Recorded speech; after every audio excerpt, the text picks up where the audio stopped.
আসসালামু আলাইকুম everyone, welcome back to my channel cooking book by Bakul. আজকে তৈরি করব ঝটপট শরবত ই মোহাব্বত। নিয়ে নিচ্ছি 500 গ্রাম দুধ, এর মধ্যে দিয়ে দিচ্ছি 1/3 কাপ গুঁড়ো দুধ। এই দুধটা আমি আগে থেকে জাল করে ফ্রিজে ঠান্ডা করে নিয়েছি। হ্যান্ড হুইস্ক দিয়ে ভালো করে মিশিয়ে নিচ্ছি। এবার নিয়ে নিচ্ছি কিছু তরমুজের কুচি, প্রায় 2 কাপের মতো। এগুলো আমি ব্লেন্ডারে জুস করে নেব।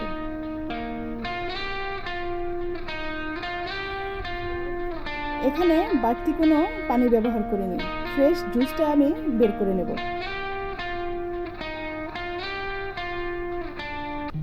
দিয়ে দিচ্ছি 1 টেবিল চামচের মতো চিনি।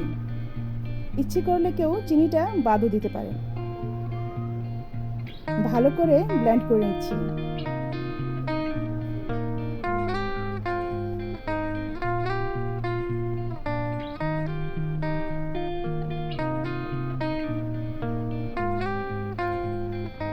ব্লেন্ড করা হয়ে গেলে একটি ছাঁকনি দিয়ে জুসটা ছেঁকে নিচ্ছি।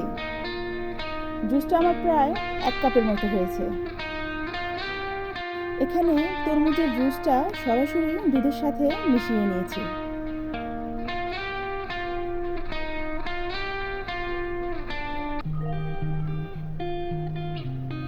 এবার হ্যান্ড হুইস্ক দিয়ে ভালোভাবে মিশিয়ে নিচ্ছি।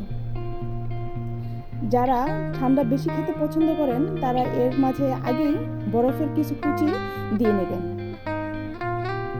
এখন দিয়ে দিচ্ছি রুহ আফজা 1 টেবিল চামচের মতো। ইচ্ছে করলে এখানে কেউ আরও বেশিও দিতে পারেন। দিয়ে দিচ্ছি মধু 1 টেবিল চামচের মতো। এটাও অপশনাল, এই মধুর পরিবর্তে এখানে চিনিও ব্যবহার করতে পারেন। এখন নিয়ে নিচ্ছি কিছু তরমুজের কুচি।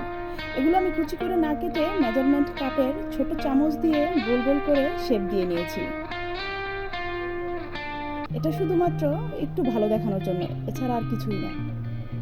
এখন এই তরমুজের কুচিগুলো আমি এখানে দুধের সাথে মিশিয়ে নিচ্ছি।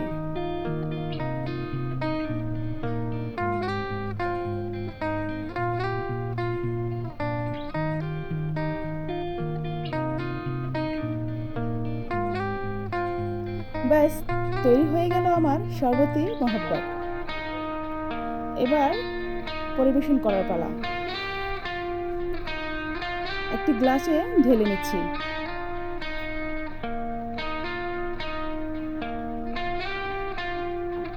ঠান্ডা ঠান্ডা এই শরবতটি খেতে সত্যি অসাধারণ।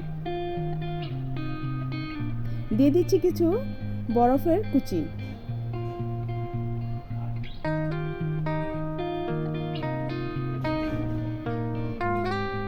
আবারও উপর থেকে কিছু তরমুজের কুচি দিয়ে দিচ্ছি। দেখলেন তো কত সহজেই তৈরি হয়ে গেল ঝটপট শরবত ই মোহাব্বত।